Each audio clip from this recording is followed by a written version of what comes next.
Just business, yeah. Cold clam limp-handed, 'cause a cheek can fall asleep.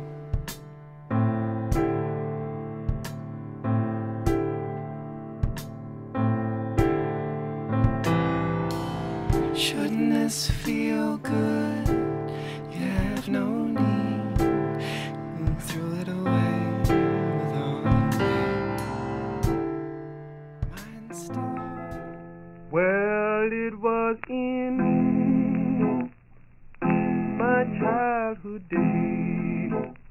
Oh Lord, a minute. Amerikkalainen liikkeenjohdon professori Gary Hamel on todennut, että 100 vuotta sitten teollisuuden tarpeisiin luodut johtamismallit eivät enää päde tietoyhteiskunnan aikakaudella. Hänen mukaansa ongelma on siinä, ettei uusia johtamisinnovaatioita ole näkyvillä. I was naughty.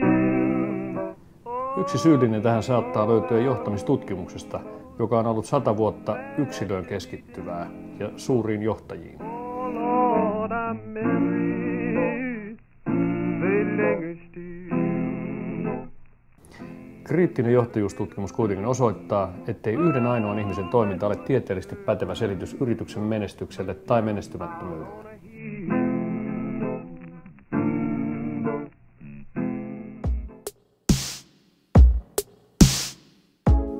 Johtajuus, leadership, on eri asia kuin johtaja, leader tai johtaminen. Johtajuus ei ole pelkästään yksilön ominaisuus, vaan se voi olla myös yhteisön ominaisuus. Johtajuus on monikko, ei yksikkö. Kun johtajuus näin määritelmällisesti irrotetaan yksilöstä, voi myös organisaation, kulttuurin tai tilan ja paikan sanoa johtavan. Myös ryhmät, yhteisöt ja organisaatiot, jopa kaupungit, tilat ja kahvilat ja lentokentät johtavat meitä aivan ilman johtajiakin.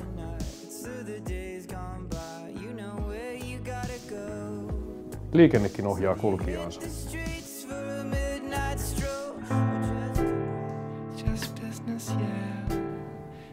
Johtajuus ei ole pelkästään yksilön ominaisuus, vaan se syntyy suhteessa. Johtajuus on mahdollistamista ja fasilitointia, ja sitä voi toteuttaa jokainen eri rooleissaan. Suhteet ovat aina vuoropuhelua, jossa molemmat vaikuttavat suhteeseen.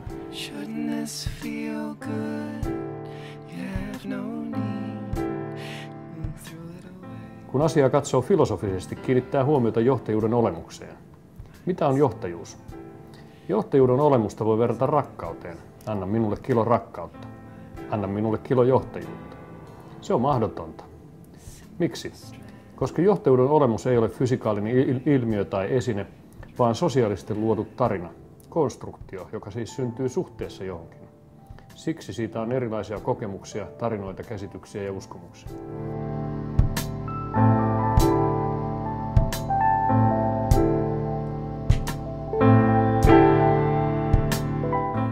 Motivaation syntyyn tai intohimoon työtä kohtaan vaaditaan muutakin kuin tietoa tai sitä, että johtaja sanoo jotain.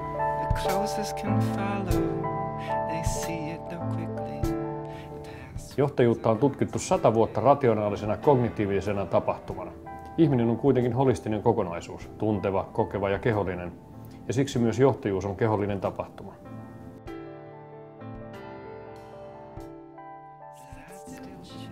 Meillä on ollut pitkään voimassa rationaalisuuden utopia, jonka mukaan strategista, teknistä tai mekaanista ajattelua tunteet eivät saa johtaa.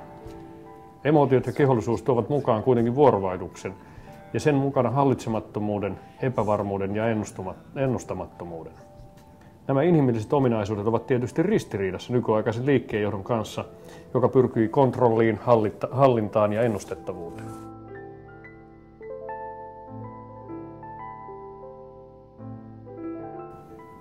Nykyyhteiskuntaa kuvataan usein yksilökeskeiseksi. Ole vahva, ole rohkea. Just do it. Mutta johtajuus syntyy myös yhteisöllisyydestä.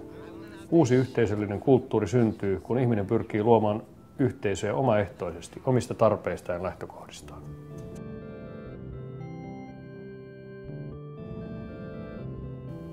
Johtajuus on siis monikko, yhteisöllistä ja suhteessa tapahtuvaa kehollistakin toimintaa.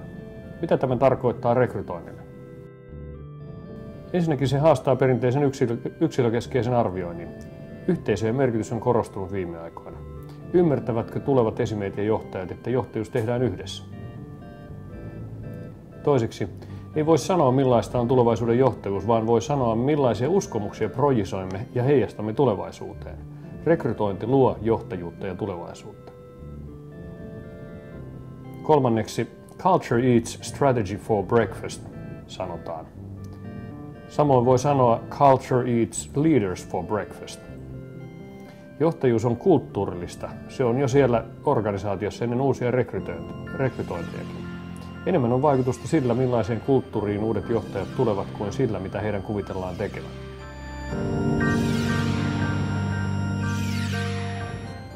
Nämä näkökulmat edustavat postheroista johtajuusajattelua. Tämän näkemyksen mukaan sankarijohtajien aika on ohi. Ettei odotettaisi Messiasta tyyliin, tässä on pelastaja, joka panee hommat uuteen uskoon. Johtamisella näin voi tietysti tehdä, mutta kun puhutaan johtajuudesta, leadershipistä, niin se on yhteisöllinen tapahtuma.